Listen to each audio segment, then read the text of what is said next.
Hello everyone, welcome to the Podi Academy. In today's video, we will continue with the 11th biology 4th chapter, that is Animal Kingdom.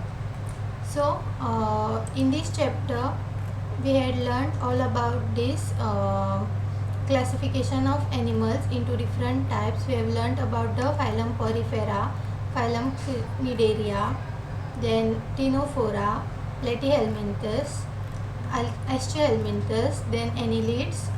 We have also learnt about arthropods, mollusks, echinodermata and hemichordata. Now in today's video we will learn about the phylum Chordata.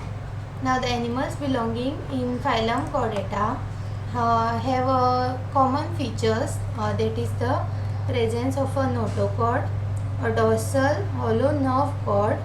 So see here we can see in this diagram there is a presence of a notochord, a dorsal hollow nerve cord and paired pharyngeal gill slits. So they have paired gill slits. Now these organisms are bilaterally symmetrical, triploblastic, coelomate with organ system level of organization.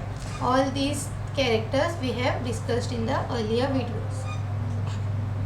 These organisms also possess a post-anal tail and a closed circulatory system. So their circulatory system is closed type.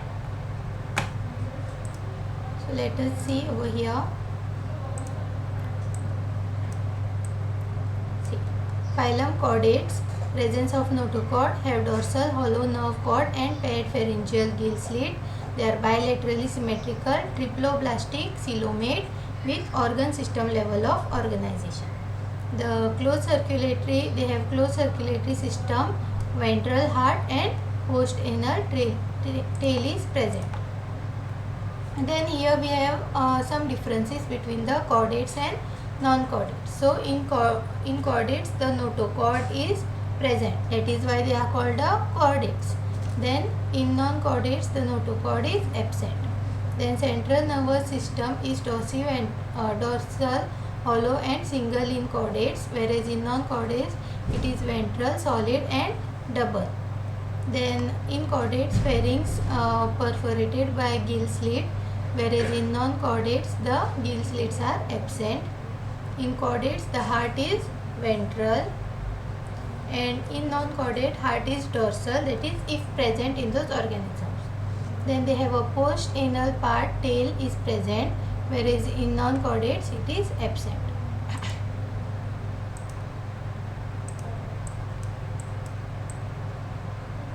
Then the phylum Chordata is divided or classified into three subphylums, that is Urochordata, Cephalochordata and Vertebrata. In Urochordata, the notochord is present only in the larval tail. In Cephalochordata, it extends from head to tail and persists throughout life. Whereas in vertebrates, they possess a notochord in embryonic period, which is replaced by a vertebral column in the adults. Okay, so in vertebrates, during the embryonic period, they will possess this notochord, whereas later it will be replaced by a vertebral column. Then the subphylum Vertebrata is further divided into two divisions, that is Agnatha, which are the jawless organisms, the organism which lacks the jaw, and the other one is Gnathostomata. Okay, these are the ones which bears jaw, which have a jaw. Now Gnathostomata is further divided into two superclass. First one is Pisces. These are the organisms which bears fin, example fishes and all, and the other ones are Tetrapoda, which bears the limbs. Okay, tetra means four, poda means limb. So four, having four appendages or four limbs. Let us see the first class, that is Cyclostomata. So these are the circular mouth fishes. Okay, now they are ectoparasites. On some fishes they have sucking and circular mouth without jaws. So these belong to these Agnatha, jawless organisms. The body devoid of scales, gill slits or respiration, cranium and vertebral column is cartilaginous. So their cranium and vertebral column is cartilaginous in nature. Then circulation is closed type. They are marine but migrate to fresh water for spawning. Okay, for breeding they will migrate to the fresh water and die after a few days. Then the larvae which are formed by them, these larvae return to the sea after metamorphosis. So let us see the example of this cyclostomata here. The first one we have cyclostomata. Then the next example is, the next class is chondrichthyes. Okay, these are the cartilaginous fishes. So they are marine, they have streamlined body and a cartilaginous exoskeleton. Okay, the bones. Then these are cold-blooded. They have a tough skin with minute placoid scale. So these are all the fishes in this group which have a streamlined body. They are cold-blooded and they have a tough skin. Okay, the skin is covered with these placoid scales. Then they have gill slits which are separate without operculum. Then they have powerful jaws and are predators. So these are all the jaw fishes. The air bladder is absent, hence to avoid sinking swims constantly. Okay, so in this the air bladder is absent, that is why they swim constantly to stop sinking. Then heart is two-chambered and they are cold-blooded. Again, sexes are separate. Males have pelvic fins which bear claspers for internal fertilization.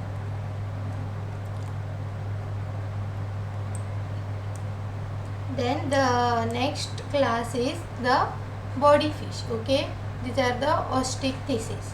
Now these are marine and freshwater both and have a bony skeleton. Okay, they have a bony exoskeleton. The body is streamlined with 4 pairs of gills covered by operculum. So they have the covering on the gill slits.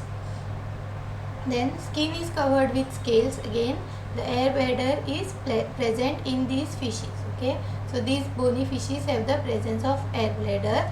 Heart is again two-chambered and these are also cold-blooded.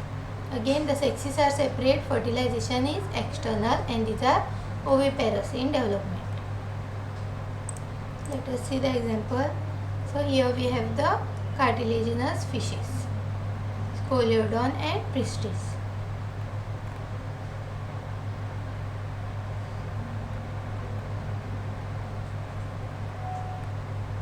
So these are the bony fishes which are there.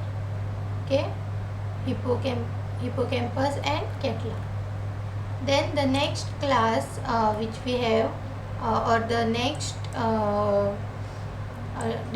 next class which we have is the tetrapoda. So this tetrapoda is further divided into classes such as amphibia, reptilia, aves and mammals. So amphibia means the amphibians, the reptiles, frogs, amphibians, that is the frogs and all.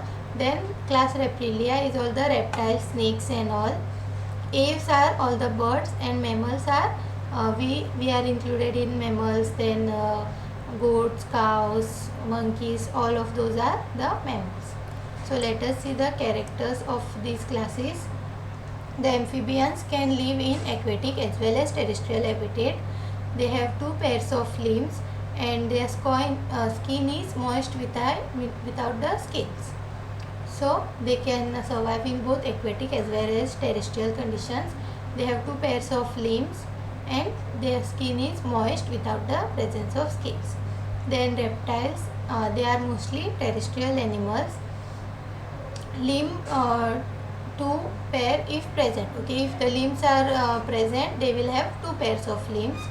Then they are dry and conified skin having scales and scute.